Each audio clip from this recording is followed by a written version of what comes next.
Hello there, thank you for the like already. Welcome back to the Top and Sid YouTube channel. If you're enjoying the content, like, comment, subscribe, and share. If you haven't yet, bottom right hand corner, I really very much appreciate it. That was a bit bullshit, wasn't it? From us, more like, not Southampton, to be fair. Also from the football gods, it's been a while. I'm speechless, but not in a good way this time. It's 1-1, no 2-2, not 1-1 draw. It's a 2-2 draw with Southampton in the Premier League.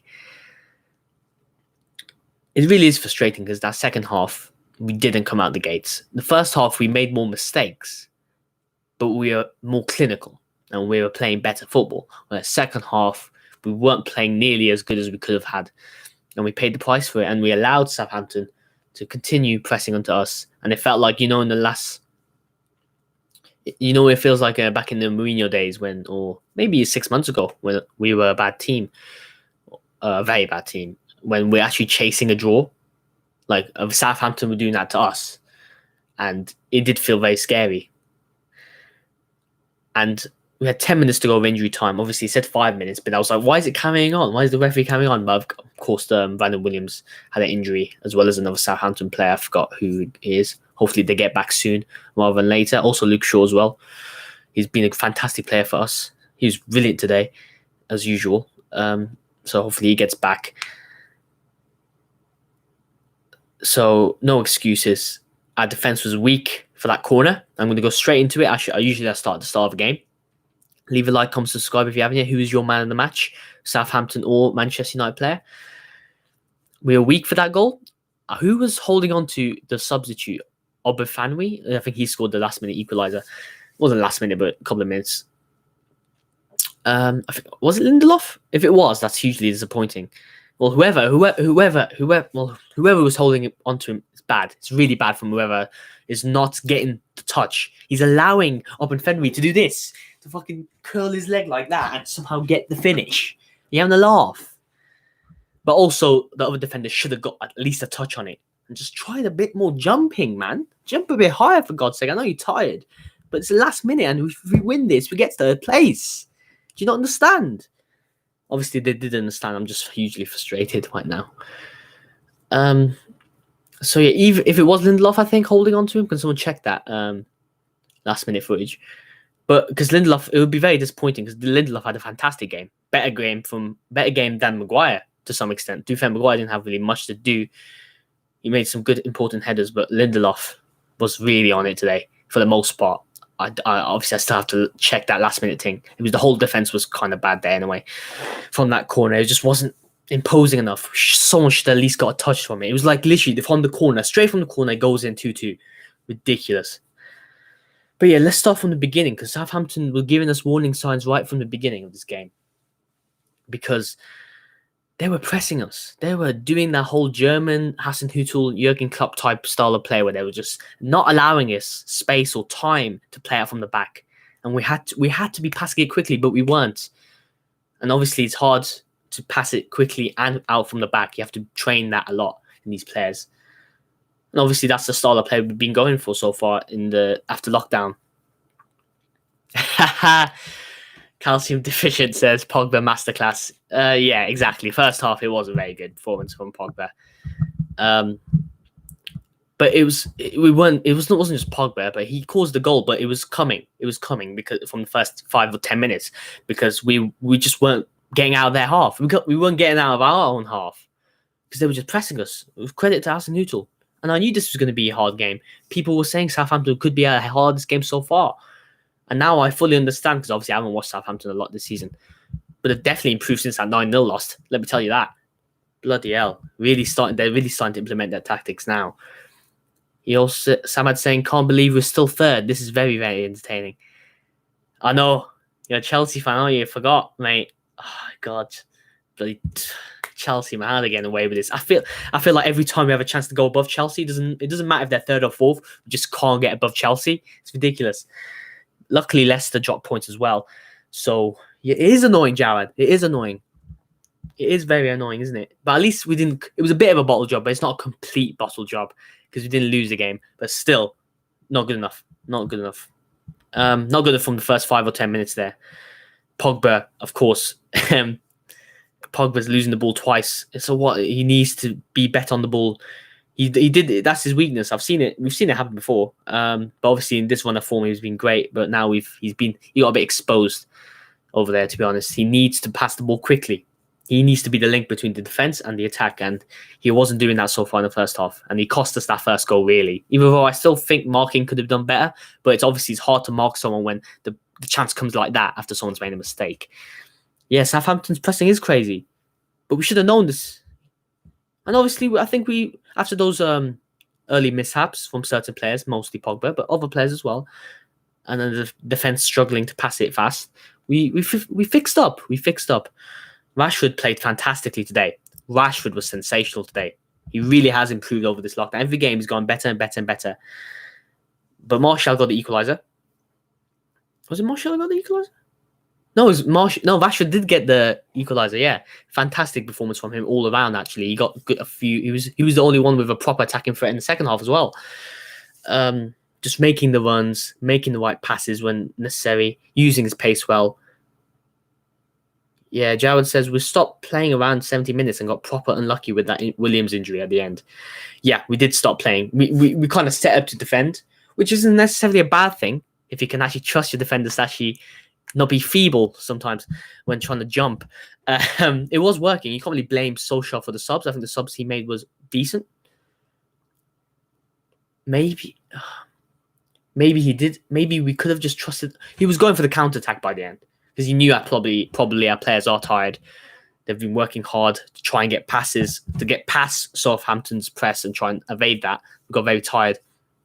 Leave a like if you haven't yet. Subscribe if you're new. Let me know who's your man in the match. So all they can do much more. And maybe you could say, oh, why we're defending by the last couple of minutes? But we were under pressure, you know what I mean? The players weren't attacking greatly. We just weren't feeling up to it. At the start of the second half, we weren't setting up to defend then, were we? We were setting up to go again, but we didn't really go again, did we? It's only Rashford and Martial's link-up play at the second half, which is really, really the main striking thing I could remember. Maybe I was on my phone sometimes, so maybe I forgot. But Martial and Rashford's link-up play there, and Rashford couldn't get the finishing touch. I think he got blocked just about. That was a huge chance. I felt it in my soul that it was like 2 yards out, and it was 1-2 between Martial and Rashford. Brilliant play. Rashford did well to initiate the 1-2 with Martial. Martial passed it back. Rashford couldn't get the finish, but he got the finish in the equaliser, and that was sensational hold-up play by Martial.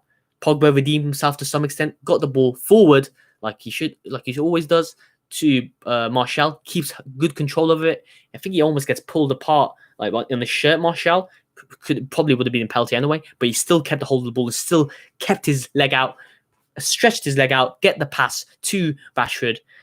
After that sensational hold-up play, again, like from Martial, he's always good at that, isn't he? He's really improved. He really become a number 9. And Rashford gets the finish that he so desperately needed in terms of an open play goal. I said last live stream, it's only a matter of time until Rashford gets an open play goal, and he's got it here. So I'm a bloody genius. I'm joking. Jared says should have kept Bruno on, to be honest. But both him and Pogba didn't have the best of games. Yeah, Bruno wasn't the best right now. I wouldn't say invisible, but he didn't really get much involved in the game. Maybe that was due to Southampton marking them out the game. I don't know. I think I heard something like that in the commentary, but I didn't see much of Bruno. He didn't get on the ball much, so maybe that was the case. Southampton doing well to evade the main threat in terms of instigating creativity from the midfield. But yeah, Bruno wasn't the best today, as well as Pogba. But Pogba was just making some weird mistakes in the first half. But he got better and better as the game went on. But obviously, he had to get subbed off for Fred, which I thought was a weird transfer first in the second half. The first substitution. But I'm guessing Pogba, maybe that was due to Ole, Pogba knowing that Pogba isn't the most defensive minded and Fred's a bit more defensive minded. And that was, of course, the time when, like you said, Jared, 70 minutes in, we start defending for it. Or maybe you said we stopped playing around 70 minutes. We should have had more counter-attacks at least. I don't think Ole was like, last 20 minutes, we're going to just defend. We'll try and counter as well, get a goal, but we weren't countering because Southampton were just bloody pressuring us. And obviously, you could see the goal coming, even in the last minute. You know what I mean? Your heart's in your mouth at that point. So yeah, after the 1-1, Rashford got the equaliser. Martial comes from the left wing and gets a goal, like typical left wing fashion, top left corner. He just, it's like you see it all the time. Deja vu, just injected into my veins. Martial, he scores better when he's in the left wing position, to be fair, but in the striker position, he's still brilliant because, of course, his hold up play and his number 9 allowing players to get into space. You know the drill. But Martial's just brilliant from the left wing, versatility, always switching places. Him, Rashford, and Greenwood. Even though Greenwood wasn't the most involved again today, I think they were maybe marking him out of the game, but he's still a young lad, and another more proof that we still need more backup, because obviously to support these young players, Sancho, you know what I mean? So yeah, Martial got the fantastic finish, and he was screaming. He was so celebrating because obviously he got that early chance that he missed 1-on-1, which was disappointing because he tried to chip it weirdly. Should have just should have shot it on ground. Still a good save by the goalkeeper, but could have done much better with it. So that was disappointing for Martial to miss that 1v1, but he completely redeemed himself again, because as I expect, because he's that good. He's my favourite player, Manchester United, Anthony Martial. Leave a like if you haven't yet. Subscribe if you're new to the channel. Bottom right hand corner. It's a 2-2. I'm not really used to doing live streams about us not winning, but it's one of those days. It was one of those days. It just didn't feel like we were clicking as much as we were used to. So it was 2-1, and that first half, after that first 20 minutes, a bit dreadful, or at least getting rattled a bit from Southampton. We got better as the first half progressed, and of course, second half again, expecting Southampton to try and get back into the game. It's only 1 goal in it, 2-1, and they did. And to be fair, we dealt with it not as well. I don't know, actually, I wasn't paying attention maybe in the couple of minutes of the second half, but Southampton were trying it. And we just never really recovered after that, really, to be honest, except for some good play. We weren't we weren't on it, were we? Maybe some fatigue is coming in, but we got next games on Thursday, and that's only 3 days away.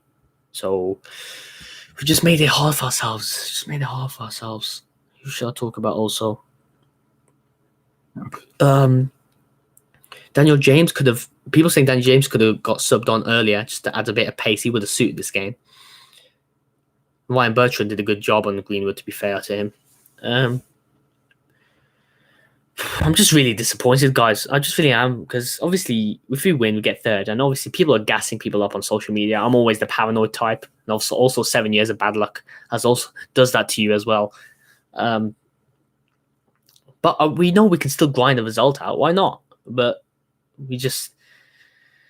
It's like if we concede, if it was the equalizer from the save De Gea made, if De Gea didn't make the save and it was just a good finesse, I would have okay, that's a good goal. Southampton deserve it. They've been playing decent the whole game, not sensational, but they're playing decent against us more than other teams have. You know what I mean? So, but it's the fact that it just scored a random, just nothing corner that just went through, and just the substitute made the most of it. To be fair, that's what he was brought on to do. But the defense didn't do anything to really stop it, because we need someone there to just head it out. Like, you know what I mean? Like Lindelof did quite a lot before that. Who was holding on to that striker when they scored the 96th minute, wasn't it? It's funny because I've been seeing graphics of 2-1. Like, when they make the graphics in match result, they think the game's already done. It's not. Bloody hell. It's always that moment when the referee, on the screen it says 90+5, but it goes over that time. My heart's beating. Bloody Southampton were just piling balls into the box using their crossing. They're always crossing, Southampton. Not always, but definitely in the latter part of the second half, they were just piling onto us. And we were dealing with it, but you can only do that for so long until we buckle under the pressure. And we buckled under the pressure in the most weird, in the just most nothing way. It wasn't even that satisfying. It wasn't even that good of a goal. You know what I mean? I'd rather buckle under the pressure of a good goal, not a bad goal. But that's what they were always aiming for: set pieces, crossing, or pressing. But their pressing tactic didn't really work in the second half. Ironically, even though it did well in the first half, it was their set piece and crossing that really did the trick. It was just we let them play onto us because we were just defending with the subs we made. Who was our man of the match today? De Gea made a great save. I forgot to mention. Good save. David De Gea. You always have to... people have questioned his ability to concentrate when he doesn't get a lot of chances thrown at him in the game. And he got that one chance where he needed the save. He didn't get really much involved in the game because we were winning. We had the possession. Southampton weren't getting many shots off despite their decent play. But the one shot on target, they have David De Gea had to face. He made the save. I have to rewatch it again from another angle, see if it was a great save, but it's still a good, important save. And you never know; it could have been 3-2 after that if we allowed it to get a 3-2 to Southampton. Imagine. So kept us in the game. David De Gea, I think good performance from him. Just for that one save, really. But who knows? Leave a like if you haven't yet. Subscribe if you're new to the channel. Who is my man of the match? Martial. It has to be Martial, isn't it? Goal and assist. It's just so frustrating. Straight after that goal winning, I was just like, I'm looking at Martial. He's like, he's done everything, Martial, to bloody carry us. And even after he made that mistake, okay, maybe if he scored that first goal, we could have won the game. But everyone it's a team effort. And Martial redeemed himself and showed his class again. And he's bloody earned us. He's earned us 2 goals, and we just thrown it away a bit, haven't we? We just thrown it away. And we're just making it that tad more hard for ourselves, aren't we? We're just leaving it to the last moment. If we win that game, it gives us a bit of breathing room. So if we maybe get a draw again later in the rounds, later in the last match or so, it just gives the other teams around us top 4. There's only 1 point in it. It gives the other teams, Chelsea and Leicester, like, okay, all we need to do is fix up and then we'll keep Man United at bay. We're just giving them a bit of that confidence back. It's not over by any means, but it's just... it was there, right there, the 3 points. It really was. And we just ruined it a bit, haven't we? Not completely bottled it. But West Ham's going to be a hard game, isn't it? Is that next game against? No, it's against Crystal Palace. Another 8 o'clock game. Crystal Palace is always a hard game. They always do well against big teams. So it's going to be a hard one, especially away from home. I know that is a factor sometimes. That is a factor to some extent. But yeah, it's going to be a hard game regardless if there's fans or not. We're going to have to make some subs because Luke Shaw got... we'll see what the injury is saying for Brandon Williams and Luke Shaw, but I'm guessing we have to make changes anyway because our players are bloody tired, and it's going to be 2 games. It's only 3 days, less than 3 days now until the next game for the Premier League. So we have to start swapping players out, which is concerning again. We're making it hard for ourselves because obviously we all know our backups players aren't the best. You know what I mean? So we're just leaving it might go down to the last game of the season. Who knows, man? Against Leicester, man. But luckily, Leicester dropped points completely and Chelsea. So we got 1 point at least. And the time was still going after Southampton scored. So imagine if they scored again. But yeah. 59 points. We're 5th again still. Obviously, the rival fans on Twitter are going to have a field day for a week at least. Trying to grasp at straws for anything to hate on Manchester United, of course. We'll take the hate. That's what we got for 20 years when we kept on winning titles. I'll happily go back to that kind of hate again. But yeah, we need to focus on the here and now. So yeah, Leicester, with joint points on Leicester, but only 3 goals away from goal difference. But assuming Leicester win the last 3 games, but luckily for us, Leicester and Chelsea have hard games. But obviously we're assuming they don't fix up a bit. Obviously pressure, we'll see how teams can do under pressure. They change. Sometimes they bottle it completely or they rise to the occasion. But we're assuming that we're going to win our easily winnable games. Again, some people would have expected us to win against Southampton, but they're a good team and anything can happen in the Premier League, especially at the end of the season. But it's not the worst result, but it feels like a defeat with the manner of the defeat we had. With the manner of this defeat feels like I'm calling it a defeat. That's how it feels. You know what I mean? The manner of this draw, the manner of how we drop points feels like a defeat, doesn't it? It just does. So yeah, Leicester have got Sheffield United. Oh yes, and they got Tottenham, and of course they got us as well. So 3 hard games for them. Chelsea, they've got. Who they've got next? They've got Norwich, which should be a winnable game for them. So that's 3 points for them. They're 1 point ahead of us still, which is hugely frustrating. It just feels like every time the doors open for us when Chelsea allows us, we just bottle it. It makes us a curse, man. We need to fix up mentally. It's all in here. Of course, okay, you could say physically we were letting them come onto us, but that was part of the tactic. Mentally, if we just keep our heads and just have that last gasp of energy to get that ball out from the corner, then it could have been it's a different complexion now. It's all small margins, isn't it? Always small margins. The mentality makes a difference, as Mark Goldbridge said as well in the stream when I'm watching him play. He's so funny, Goldbridge, when he celebrates. Yeah, Chelsea got Norwich, and then they got Liverpool, luckily, and they got Wolves at the end of the season. So 2 hard games to end them. So we're lucky to have hard games. Otherwise, it would have been even more nervous. But we can still get top 4. But we need to just fix up a bit. But maybe this is what we need in terms of mentality to make us know that we're not invincible. We can still drop points, and maybe this will help the players kick on a bit as well, and hopefully give a warning to the backup players like Man United. I know you're not as good as the first 11, but you got to step up, some of you now. Because we bloody lost almost 2 of our left backs. Sorry, piss off. Left backs. I don't know if Luke Shaw and Brandon Williams both got injured. So who knows what's going to happen there. I think Brandon Williams came back on, didn't he? I don't really know anymore, to be honest. Maguire says, very disappointed. We got ourselves in a great position. When you're down to 10 men, the one thing you can do is defend set plays. Okay, don't use 10 men as an excuse, mate. I am a guy trying to use 10 men as a subtle excuse. I understand. Brandon Williams had to come off for that last set piece, but that 10 men didn't make a difference. Like, we could have literally got that ball out of the way. Exactly. Get your head on it and get the ball out of the box. Maguire's speaking my language. But why didn't you do this in the game? Yeah, we're trying to build from the back, but there are times we might get caught on the ball. We were getting caught on the ball a lot, weren't we, this first half? We had numerous chances to finish this game off. Again, clinical. We need to be more clinical, more ruthless. But the players gave it all to some extent. For the most part, the players gave it all for us. And obviously, all the players saying we want to be playing for titles, which I like the mentality, but obviously you got to show on the pitch as well. I like what you're saying, but you got to show on the pitch, and you'll be showing it mostly for the season. But now this is crunch time now, and obviously, you got to believe I'm a fan of Manchester. I'm going to be negative all the time. I'm not going to be negative. You always have to support your team mostly. But sometimes you have to criticize them a bit, rightly so, to remind the players we're criticizing them because we love them. It's like when parents criticize your children. You're doing it to have them be better for the future. You know what I mean? And it's good to see in the first half Solskjaer talking to Pogba, being like, fix up in the water break. So maybe this draw is what we need to just not get complacent.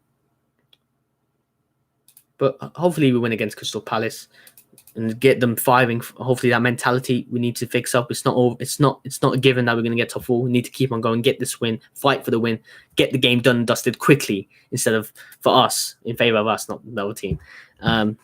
Before it's too late, you know what I mean? Because that's what happened today. We didn't finish our chances, and if there's only one goal in it, it's always going to be 50-50 and a last minute goal. You know what football is like. Football is a crazy game. If you don't give us that breathing space, if you don't have 2 goals ahead, if you don't have that, if you're only 1 goal in it, anything can happen. You know what I mean? So every point counts. So we dropped 2 points. It wasn't the best performance from us. Who was the worst performing player? Not really. There wasn't many players that performed badly. You could say Pogba was clearly the one making the most mistakes. But was he the worst player overall in the whole match? He did get subbed off a bit earlier. Maybe Pogba could have stayed on a bit further. I don't know. Let me know who your best player and worst player on the pitch was today in the comments next to me, because I've gone through all my analysis today. Who knows? Or anything else I've forgotten to talk about. You can rewatch all this analysis if you missed some of the talking I've done. So after this game is played, or you can replay it right now if you want. I'd really appreciate it. I'd love it. I'd love it if you did that. But yeah, I've calmed down a bit since the start of the stream. It's just annoying when you're so close to getting that big result that gets us 3rd place. That cement ourselves as like we're grinding out a result as well as playing beautiful football, and we bloody above Chelsea finally and above Leicester, but not to be. So yeah, I might end the stream now unless any of you guys got any questions for me. It doesn't have to always be football related. Could be Man United related, could be other team related. Do you think your team is going to have a chance to get back into Champions League football with us dropping points? Wolverhampton maybe 4 points in it. You never know. Other team, Sheffield United, still going through it. So who knows? Who knows what's going to happen? Any comments for you guys? It doesn't have to be football related. Leave a like, comment, subscribe if you haven't yet. Bottom right hand corner, I'd really very much appreciate it. But yeah, I'm going to end the stream there. My next stream will be Crystal Palace game away. It's going to be away from home. Not literally. I always do these streams in my house. But yeah, on a Thursday, 16th of July, same time, about the 10:30 stream, my live reaction to the Manchester United game against Crystal Palace. It's going to get very, very tense, so you don't want to miss my reaction to it on Thursday, 10:30. Don't miss it. I'll schedule it and leave the notifications on so you don't miss a upload. So yeah, leave a like, comment, subscribe, and share. Leave a bell icon if you haven't yet. And yeah, I'll see you guys next time. Goodbye. Also, NBA coming tomorrow.